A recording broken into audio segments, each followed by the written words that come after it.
अस्सलाम वालेकुम दोस्तों, अगले चंद दिनों में जनरल कमर जावेद बाजवा जा रहे हैं, लेकिन जनरल फैज हमीद नहीं आ रहे हैं। अब जनरल कमर जावेद बाजवा ने अलविदाई मुलाकात की है, आखिरी मुलाकात की है जनरल फैज हमीद साहब के साथ। ये दोनों शख्सियात बड़ी मुतनाज़ा रही थी। नवाज शरीफ साहब बाकायदा इनके जलसे में नाम लेते रहे थे और उसके बाद लोगों ने उस पर गुफ्तगू करना शुरू कर दी थी। जो नया पाकिस्तान का मंसूबा बनाया गया था, उस मंसूबे के तहत इमरान खान को 20 साल के लिए इक्तदार में रखना था, लेकिन यह सारा मामला इमरान खान की नाअहली ने बिगाड़ दिया। अब मामला यह है कि जनरल फैज हमीद और जनरल कमर जावेद बाजवा का जो ताल्लुक है, बहुत करीबी ताल्लुक रहा है। बाकायदा जो पूरा कैरियर है जनरल फैज हमीद साहब का, बेशतर कैरियर उन्होंने जनरल कमर जावेद बाजवा के साथ गुजारा है और जनरल कमर जावेद बाजवा जनरल फैज हमीद साहब को बहुत हाईली रेट करते थे, उनको बहुत काबिल अफसर समझते थे। इसीलिए जब नया पाकिस्तान बनाया जा रहा था, इसकी प्लानिंग मंसूबाबंदी की जा रही थी, सियासी जमातों में से लोगों को तोड़ा जा रहा था, तहरीक इंसाफ में शामिल किया जा रहा था, 2018 के इंतखाबात में दानली करके इमरान खान को वजीर आजम बनाने की प्लानिंग की जा रही थी, तो जनरल फैज हमीद सारी इस प्लानिंग को अमली जामा पहना रहे थे। अब मामला यह है दोस्तों, जनरल फैज हमीद साहब को जो मुतनाज़ा बनाया वो इमरान खान ने बनाया, क्योंकि इमरान खान जनरल फैज हमीद साहब को अपने सियासी मकासद के लिए उनके ओहदे पर बरकरार रखना चाहते थे। और यह तनाजा अक्टूबर 2021 में उस वक्त संगीन हो गया जब फौज की हाई कमान ने फैसला कर लिया था कि जनरल फैज हमीद साहब को कोर कमांडर के तौर पे भेजना है, कोर कमांडर पेशावर बनाना है। लेकिन इमरान खान ये चाहते थे, क्योंकि उनको यह गुमान था कि अगर जनरल फैज हमीद साहब उनके ओहदे से चले जाते हैं, यानी वो DGISI नहीं रहते हैं, तो इमरान खान का इक्तदार उनके हाथ से निकल जाएगा। और बाद में यही कुछ पूरी अवाम ने, लोगों ने, दुनिया ने देखा कि इमरान खान अपना इक्तदार नहीं बचा सके। अब मामला यह है कि अलविदाई मुलाकात की है जनरल कमर जावेद बाजवा ने जनरल फैज हमीद साहब के साथ, क्योंकि जो 1 नवंबर को जनरल कमर जावेद बाजवा ने अलविदाई मुलाकातें शुरू की थी, हर कोई ये सोच रहा था कि कब वो वक्त आएगा जब जनरल कमर जावेद बाजवा जनरल फैज हमीद साहब के साथ अलविदाई मुलाकात कर रहे होंगे, आखिरी मुलाकात कर रहे होंगे, और उसमें जो मनाजिर होंगे वो क्या होंगे। इस मुलाकात के बाद, क्योंकि जनरल बाजवा साहब जो है वो गए थे मुल्तान के बाद ये गुमान किया जा रहा था कि वो, क्योंकि बावलपुर करीब पड़ता है, जनरल फैज हमीद साहब की कोर करीब पड़ती है, तो वहां का वो दौरा करेंगे, लेकिन वो दौरा नहीं कर रहे थे। उसके बाद चहमगोइयां हो रही थी, बातें हो रही थी कि शायद जनरल कमर जावेद बाजवा आखिरी मुलाकात जनरल फैज हमीद साहब के साथ नहीं करना चाहते हैं। लेकिन फिर गुज़िश्ता दिनों उन्होंने मुलाकात की और इस मुलाकात के बाद एक तस्वीर मंजर आम पर आई। जो एक तस्वीर होती है वो हजारों अल्फाज के बराबर होती है, लिहाजा ये जो तस्वीर नजर आई, मंजर आम पर आई, इसमें जनरल कमर जावेद बाजवा बैठे हुए हैं, जनरल फैज हमीद साहब उनकी तरफ देख रहे हैं, लेकिन जनरल फैज हमीद साहब के हाथ में छड़ी है। इस छड़ी को देखते हुए जो तहरीक इंसाफ के इमरान ब्रिगेड थे वो बहुत भंगड़े डाल रहे थे, बहुत खुश हो रहे थे, और उन्हें यह लग रहा था कि इमरान नियाजी को बचाने वाला जो मसीहा है जनरल फैज हमीद, वो शायद अगला आर्मी चीफ बनने वाला है। लेकिन बज़ाहिर अब यह नजर आ रहा है कि अगले आर्मी चीफ की दौड़ से जनरल फैज हमीद साहब निकल चुके हैं, और उनके इस दौड़ से निकालने में सबसे कलीदी जो किरदार अदा किया है वो इमरान नियाजी ने किया है, इमरान ब्रिगेड ने किया है, इन यूथियों ने किया है। क्योंकि आर्मी चीफ जब जनरल कमर जावेद बाजवा थे, उसी वक्त इन्होंने यह प्रोपेगेंडा शुरू कर दिया था कि अगले army chief general Faiz Hamid साहब होंगे, और किसी भी ऑफिसर के लिए अगर इस तरह की मुहिम चलाई जाए तो वो मुतनाज़ा हो जाता है और उसका जो कैरियर होता है वो स्टेक पे चला जाता है। लिहाजा जनरल फैज हमीद साहब के जो मौसिन थे वही उनके लिए मौसिन कुछ साबित हुए, उन्होंने ही जनरल फैज हमीद साहब को मुतनाज़ा बना दिया। अब मामला यह है कि जो आर्मी चीफ की तकर्री है उसमें चंद दिन बाकी हैं, और अगले 2 दिनों में, यानी पीर तक के लिए कहा जा रहा है कि जो समरी जिसका इंतजार किया जा रहा था और गुमान किया जा रहा था कि 18 नवंबर को यह समरी मूव हो जाएगी, उसके बाद पीर तक यह मामला किसी जो है वो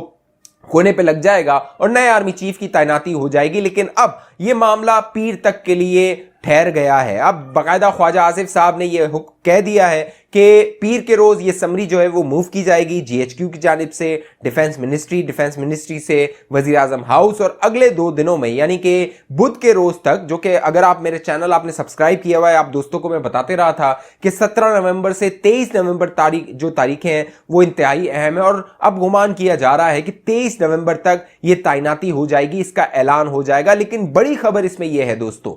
कि क्योंकि जो इमरान नियाजी साहब थे, इमरान खान साहब थे, वो इस तकर्री को, इस तैनाती को मुतनाज़ा बना रहे थे। बाकायदा इस हवाले से उन्होंने एक लॉन्ग मार्च, लंगड़ा मार्च किया और उनकी कोशिश थी वो इस मार्च को लेकर इस्लामाबाद आए, पिंडी आए। लेकिन पिछले एक महीने से जो ये इमरानडू और यूथिये जलीलो ख्वार हो रहे हैं सड़कों पर, आपने देखा है ये लंगड़ा मार्च जो कि 2 दिन में पहुंच जाता है इस्लामाबाद, पिछले एक महीने से पहुंच नहीं पा रहा। तो अब इमरान खान ने ऐलान करना है कि ये लॉन्ग मार्च जो है वो लंगड़ा मार्च कब इस्लामाबाद पहुंचेगा, अगले चंद दिनों में वो ऐलान करेंगे कि ये पहुंच जाएगा। लेकिन इससे बड़ी अहम बात यह है कि इमरान नियाजी को जहां ये नजर आया था कि उनकी ब्लैकमेलिंग, उनकी धमकियां, उनकी तकरीरें, जो वो इल्जामात लगा रहे हैं उसका कोई असर नहीं हो रहा, तो उन्होंने ये फैसला किया था कि वो सदर आरिफ अलवी को इस्तेमाल करेंगे। मैं अपनी चैनल पे आपको बताता रहा था कि प्लान ये किया जा रहा है कि जब ये नाम फाइनल हो जाएगा और ये दस्तखत के लिए जब वजीर आजम भिजवाएंगे सदर पाकिस्तान आरिफ अलवी को, उस वक्त सदर पाकिस्तान कुछ गन डाल सकते हैं,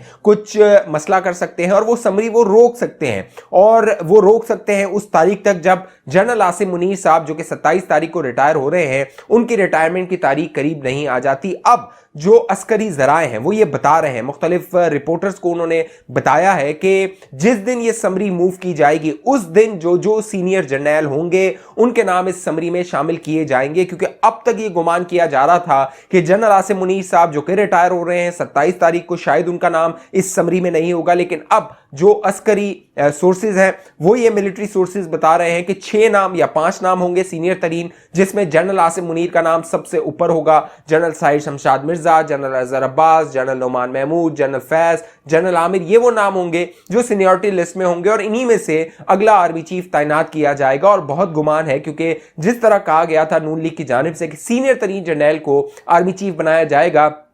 तो बहुत गुमान किया जा रहा है जनरल आसिम मुनीर अगले आर्मी चीफ हो सकते हैं। बड़ी अहम बात यह है कि वो जो मंसूबा बनाया गया था आरिफ अलवी को इस्तेमाल करने का, वो नाकाम हो गया है। बाकायदा हंगामी तौर पे इसाक डार साहब ने गैर मामूली मुलाकात की जाके जो सदर पाकिस्तान है उनसे, और उनको दो टोक पैगाम दिया कि अगर आप कुछ गन डालेंगे तो वो गन बर्दाश्त नहीं किया जाएगा। ना सिर्फ हुकूमत उसको बर्दाश्त नहीं करेगी बल्कि जो अस्करी हुकाम है वो भी अपने अगले आर्मी चीफ को मुतनाज़ा बनाना बर्दाश्त नहीं कर सकेंगे। इसीलिए जो सदर आरिफ अलवी को इस्तेमाल करने का मंसूबा था इमरान खान का, वो भी नाकाम हो चुका है। बाकायदा सदर पाकिस्तान की जब ये इसाक डार से मुलाकात हुई, उसके बाद इसाक डार साहब के बाद चंद दोस्त जो थे वो तहरीक इंसाफ के, वो गए सदर पाकिस्तान के पास, उनसे मुलाकात हुई, कुछ सेनेटर्स की जिसमें आजम सवाती साहब भी थे, उनसे जब बात हुई उन्होंने, सदर पाकिस्तान ने इनको बताया कि वो इस सारे मामले में कोई गन नहीं डालेंगे, उनके पास ये इख्तियार ही नहीं है कि वो समरी वो रोक सकें। लिहाजा वजीर आजम पाकिस्तान शहबाज शरीफ जिस नाम का फैसला करेंगे कि उसको अगला आर्मी चीफ बनना है, वो उस पर दस्तखत करेंगे, वो जो नोटिफिकेशन होगा वो जारी हो जाएगा। और अब गुमान किया जा रहा है कि जो इसाक डार साहब ने मुलाकात की सदर पाकिस्तान से, उसमें दो टोक सख्त पैगाम दिया गया नवाज शरीफ साहब का, क्योंकि नवाज शरीफ साहब ने पहले भी यह ऐलान किया था कि सदर पाकिस्तान जो कि एक गैर आईनी किरदार अदा कर रहा है, एक पार्टी का मोहरा बन के किरदार अदा कर रहा है, उसके खिलाफ मुआवजा होना चाहिए, उसको जो है वो हटाने की कार्रवाई होनी चाहिए। और अब फैसल वाउडा ने ये इंडिकेशन दे दी है, ये बता दिया है कि अगले चंद माह में, अगले चंद दिनों में सदर पाकिस्तान भी फारिग होने वाला है। जिस तरह का उसने किरदार, मुतनाज़ा किरदार अदा किया, बंद कमरों में जिस तरह की वो मुलाकातें करता था और इमरान नियाजी के लिए लॉबिंग करता था, बाकायदा इमरान नियाजी इस बात को अब तस्लीम कर रहा है कि सदर पाकिस्तान जिसका किरदार ये होना चाहिए था कि वो रियासत की नुमाइंदगी करता, वो इमरान नियाजी की नुमाइंदगी करते हुए बंद कमरों में इलेक्शन की भीख मांग रहा था, इलेक्शन का मुतालबा कर रहा था कि इमरान नियाजी जो जिसको फेस सेविंग चाहिए, जो है वो जलीलो ख्वार हो रहा है सड़कों पे, और जिस तरह की उसने बातें की थी,